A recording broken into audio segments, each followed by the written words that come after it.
Worth it ba ang 100 pesos mo na food trip dito sa UP? Tara, tingnan natin. Kakatapos ko lang tumakbo dito sa UP Oval ng 10 kilometers. Since takbo lang naman ang pinunta natin dito, wala tayong masyadong dinalang pera. Ang dinala ko lang ay 100 pesos. So tingnan natin kung saan naabot ang 100 pesos mo dito sa UP Oval. Alam nyo bang sobrang daming mabibiling pagkain dito sa UP?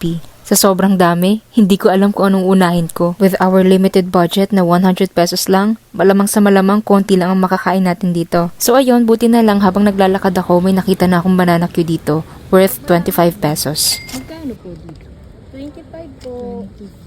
For 25 pesos, meron ka ng 3 pirasong banana queue. Tikman at husgahan na natin. In fairness, hindi siya mainit na hindi katulad sa iba na mapapasok ka kaagad. Nothing special dito sa banana queue ni ate. Medyo na-disappoint din ako kasi yung unang banana ayun lang yung malambot and the rest medyo matigas na. Wala tayong choice, uubusin natin to. So i-rate ko to ng 6 out of 10.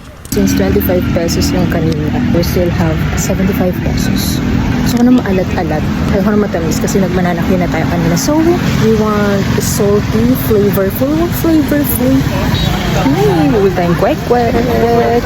Ayan na nga, walang kamatayang kwek-kwek. For 25 pesos, nakabili ako ng 4 na pirasong kwek-kwek. With its taste, okay naman siya, masarap naman, flavorful naman yung sauce niya. Hindi naman ako napaso nung kinain ko siya. Nothing special, pero i-rate ko pa rin siya ng 8.5 out of 10. Of course, hindi mawawala ang water natin for 25 pesos. 25 pesos na lang yung natira sa budget natin, pero may gusto pa akong kainin. For 30 pesos, bumili tayo ng sweet corn. Huwag kayong mag-alala, 5 pesos lang naman yung dinagdag natin eh. Tara, husgahan na natin. So since ito yung bias natin for tonight, nasarapan naman ako dito sa sweet corn na to bilang isang trintahin na hindi siya masyadong matamis. In fairness, hindi rin ako napaso. Beware nga lang sa mga naka-braces na katulad ko, natanggalan ako ng wire dyan. So i-rate ko tong sweet corn ng 9 out of 10.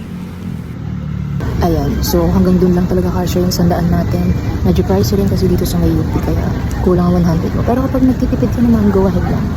Wala namang masama kung itatry mo yung mga pagkain dito, diba? Kahit 100 pesos lang yung pera mo, may maaabot at may maaabot pa rin mo. Nabubusog ka pa rin naman. Ang mahalaga may tubig ka, diba? So, worth it ba ang 100 pesos mo na food trip dito sa UP? Ang sagot ay oo naman. Worth it naman siya. Kung nagtitipid ka rin na katulad ko, masasabi mong worth it pa rin ang 100 pesos para mabusog dito sa UP.